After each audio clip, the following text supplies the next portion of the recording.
जहां पनाह का फरमान आया है कि अगर भारत में रहना है तब मन से सर्वश्रेष्ठ की भावना निकाल देना होगा।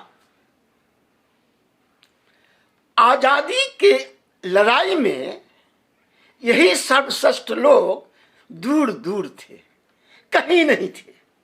चुप रहना अब छोड़ दो प्यारे, वरना सब जाओगे मां।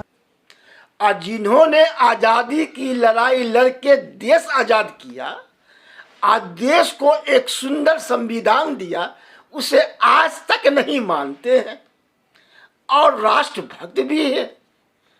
मुख्यालय पर तिरंगा नहीं फहराया 50 साल तक, लेकिन राष्ट्रभक्त है, राष्ट्र का सम्मान करते हैं।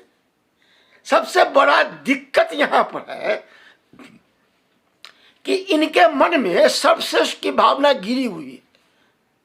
इन्होंने हजारों साल तक दलितों को, शूद्रों को गुलाम बना के रखा और खुद सर्वश्रेष्ठ बने रहे।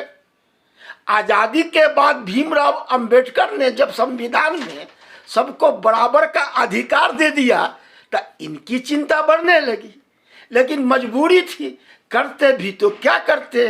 कांग्रेस का राज था, कांग्रेस के यहाँ सब बराबर है, कोई ना ऊंचा है ना कोई नीचा है। कुछ मनोवादी कांग्रेस में भी भरे पड़े हैं, लेकिन उनकी नहीं चलती थी। अभी की हालत ये है कि इनका राज आया हुआ है, सारी संस्थाएं इनके काबू में हैं। न्यायालय क्या, ईडी क्या, चुनाव आयोग क्या, सारी संस्थाएं इनके कंट्रोल में आ चुकी हैं।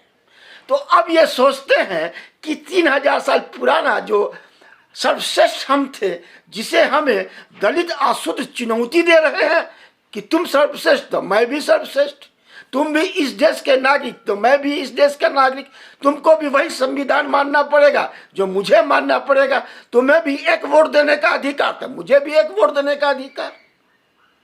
मुश्किल तो ये है, यही आकर पेच फंस जाता है कि जो लोग 3000 साल से सर्वश्रेष्ठ बने हुए थे, वो दूसरे को सर्वश्रेष्ठ होते हुए दलितों को, शूद्रों को देखना चाहते नहीं।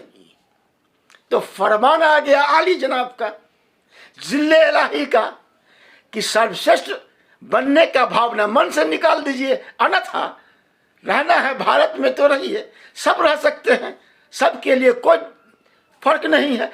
अब इनसे पूछ के भारत में रहिए। जैन वाले को चाहिए कि इनके धर्म, इनके अनुसार चले, सर्वश्रेष्ठ की भावना निकाल दे। बुद्धिस्टों को चाहिए कि सर्वश्रेष्ठ की भावना निकाल दे। मुसलमानों को चाहिए कि सर्वश्रेष्ठ की भावना निकाल दे। इनका अखंड राज चाहिए, ये सर्वश्रेष्ठ बने रहे। बाद बाकी जितने भी देश के हैं, आदिवासी, दलित, शूद्र, सर्वश्रेष्ठ की भावना मन से निकाल दे, हमेशा घुटने के बल इनके सामने खड़े रहे। यही इनका मनसा है, जो आजादी के बाद शायद मिलने वाला नहीं है। सत्ता हाथ में आ जाती है तो इससे यह साबित नहीं हो जाता है कि आप ही सर्वश्रेष्ठ है। सत्ता क्या है, आती है जाती है। आपसे शूद्र ये कहते हैं, दलित ये कहते हैं कि जिस दिन आपने अपने मन से सर्वश्रेष्ठता की भावना निकाल दी, उस दिन ये भारत स्वर्ग होगा, स्वर्ग होगा। सभी को संविधान ने बराबर का अधिकार दिया है, तो कोई ना सर्वश्रेष्ठ है देश में, न कोई नीच है, न कोई दलित है, न कोई शूद्र है, सब भारतीय है और कुछ नहीं। इस बात को याद रखिए। आप आइए मिलके इस देश को ऊंचे से ऊंचे ले जाए, इसको विश्व गुरु बनाए। एक आदमी सर्वश्रेष्ठ होके इस देश को विश्व गुरु नहीं बना सकता।